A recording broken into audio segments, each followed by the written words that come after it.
Welcome back to the Sports Source. This segment brought to you by A.G. Hines Company. If you're starting a home improvement project that you want to do yourself, start the project with a trip to A.G. Hines Company. They have 100 years of knowledge to share, plus they've been supplying the area's best building materials and tools since anyone can remember. A.G. Hines Company, really, really good people. I mean, that's another thing. Go visit them. You're going to be mightily impressed by the customer service you get. You can tell it's a family-owned company, and it's been that way for 100 years when you walk in the door. A.G. Hines Company. Okay, here are Tennessee's start times for the first three games. They are locked in. Ball State, of course, that's September 1st. That is a Thursday night over at Neyland Stadium, 7 p.m. That will air on SEC Network. Then, September 10th at Pittsburgh, the Johnny Majors Classic Part 2. That'll be 3:30 right here on WATE and ABC. I'm happy about that. And then September 17th, Akron at 7 p.m. on ESPN Plus and SEC Network Plus. So you won't be able to see that one over the air or cable. That is one you're going to have to stream, and you can, run the stream to your TV. But Akron, streaming only. I wonder if Army would have been streaming only. I'm guessing Army would have been. I think Army would have been on something. Okay. Reactions, aside from the great news that the Pitt game is here on the reactions to the first three. Are you quivering with anticipation? You know what? After you and I spoke the other day, you could get me at the Akron game. I usually don't go to the crummy non-conference games. I just have no interest. But it's at night. And last year, I enjoyed the light show so much at UT's home game. Yeah. Folks at that might be able to be something to get me over there. That's good. That would be to get me to go watch Akron. That, and you might not pay for the streaming or whatever. You might not pay the charge. What about Ball State? Yeah. Be there for the opener. Yeah. Ball State, yeah, that'll be you exciting. Akron is a step up over Ball State? I'll work Friday morning. I'm not sure. Okay. Oh, well, there you go. Gentlemen, thoughts? Yeah, and it could be, to your point, there's no early kickoffs in the hot sun in September. Yeah. Out of that group. That's what jumped out to me. And then obviously a cool road trip to Pitt in between on ABC. Which it does seem strange to see a game time for an SEC team on ABC at that time. Right. I mean, Usually what an 3:30 unusual CBS. thing. It's usually a CBS thing. Yeah. So. Get used to it. Well, go ahead, Jeff. I like knowing you got a couple of night games, whether you're going to go or not. I like that atmosphere. It's more of a party atmosphere to me. It's more of a build-up. The tailgaters love it. And as somebody who's up till 4 o'clock after the night game, I hate them. So put that. Light show doesn't impress you. That's another schedule issue I've got with Daniel White, the night games. But I know fans love them. I grew up in an age when kickoff was afternoon for the most part. You had some night games, but it wasn't a regular thing like you do now. Here's my question though. You mentioned seeing Tennessee on ABC right here on WATE.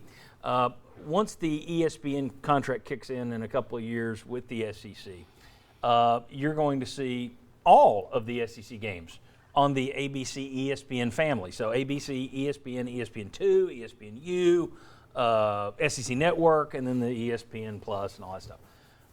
Right now, they wait until a week or two before. So you get these games like 2 weeks out. So CBS can pick. They get the first call. We want this one. Then ESPN picks the rest and throws them out, and that's when you get your schedules set. My question is, since it's all going through ESPN in the future, any SEC versus SEC games, any SEC home non-conference games, any game where the SEC team is the home game, it's going to go to ESPN, one of their teams.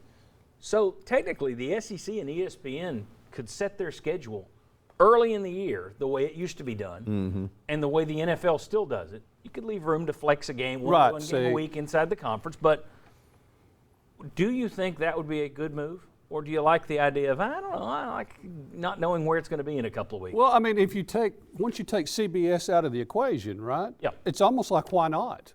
Especially if you have the option to flex out a certain games like the NFL does. And I think ESPN, obviously, they're looking at the ratings aspect, right, John? Yeah. So they're going to slot these games pretty well, and we already have a pretty good idea when Tennessee plays a lot of their opponents, correct? I mean, it's usually whether it's going to be this time or that time at night. So, I mean, I think it makes more sense than what some people may think at just first looking at it. Vince? I say no. Earlier, they can do this earlier to maybe give some fans a chance to make some plans. But before the season, no. I think you're good. Part of the reason why they wait is not just because of CBS. It's because they want to get the right games, the teams that are playing the best, the right matchups at that time, and which has the most impact at that time, Right, but that's, into the right time slots. But we're saying the same thing. CBS, the reason they do that is because CBS wants to pick the right ones, Exactly. the hottest And they get games first pick, 2 weeks right? out, Sure. and then ESPN plugs them in after that. But But- yeah, it's the same. We're saying we're coming at it in two different ways, but it's the same thing. But I think you want to get the best games in the right spot. If Tennessee is undefeated playing Alabama and that's the biggest game, and they have them slotted for SEC Network at 7:00, and they're not in that spot, everybody's going to be mad. That's your flex game. I would leave one that you could flex. I just think there's a lot of dominoes there. It's more than just one flex. I think there's a lot of puzzle pieces there that would move a lot of games around. You know, This was the 7th straight year attendance in college football Exactly. dropped. 7th straight year. Lowest attendance in college football last year since 1981. I would be doing everything I could to make sure fans at homes could get in the seats. If I'm ESPN, I don't care about that. If I'm the SEC, I do care about that because people in seats, those are typically the people that wind up giving money down the road. So I would look at it from that perspective. All right, we got a Yes. sure, why not? We got a no. What do you say? Well, I tell you what, as somebody that goes to the games, lives local, it's not a big deal to me, but not everybody lives local. Right. And you've got a chunk of fans that moving those game times around. I mean, do you drive in from Nashville and get a hotel room for Friday night for an early kickoff, or do you need that hotel room on Saturday night for a later kickoff? And so I think it does inconvenience a lot of fans. It doesn't, once again, I'm 10 miles away from the stadium. Doesn't matter to me, but I think for a large group of your fans do not live 10 miles away from that stadium. I'm someone who travels to Foxborough, tries to get up there once a year to see a game it's not on a Sunday, so I'm looking Mondays or Thursdays. So knowing where the games are and when they're going to be Exactly. helps me a whole lot. But again, Vince, you want to say something else? Go ahead. Yeah, I was just going to say, look, for SEC Network basketball games during the week, SEC Network, ESPN, I mean, they put Eastern time zone games at 9 p.m. Why? Because TV wants them there, not because it's what's best for the fans. So the network's going to dictate this. So I don't know if the SEC is going to be like, well, we want to wait. No, we want to do it in advance. If the network wants it to be weighted to the last minute, that's what's going to happen. But I don't does agree. that I does don't that disagree with does that impact attendance? And I think it has a tendency to do. I think less so in basketball because I don't think you have people Right. coming from Memphis It's to go to a basketball But you got game. school night And here's the that thing. people We're take talking, into consideration. We're talking, should we? I don't think Yeah. Greg Sankey and the head of ESPN didn't call for our opinions. It's a talk show. Right. So I'm saying, would you do it if you could? I would, because I'm going to try and look for fans. If I'm Danny White, if I'm ESPN, I wait to the last minute and say, screw the fans. I'm just scared about TV. That doesn't make sense if I'm Well, ET and you their get partner. you get But back to the whole concession thing. We're talking about money. How much money do you lose when you've got 65,000 people there instead of 80,000 for what might not be a sellout game We're gonna be because they're talking- not in there? Let's talk about attendance later. That's good, guys. We're already over. We've gone over both the first two segments. So when we come back, Tennessee's offense. There's a lot of thought, including me, that Tennessee's offense should be better because Hendon Hooker's got a second year, et cetera, et cetera, et cetera. But on the other hand, you've been through the league. 7 of the 8 conference teams you're going to play this year, they've seen your offense. Does that counteract that? So will UT's second-year offense under Josh Heupel be better? Of course it will. Or worse? No.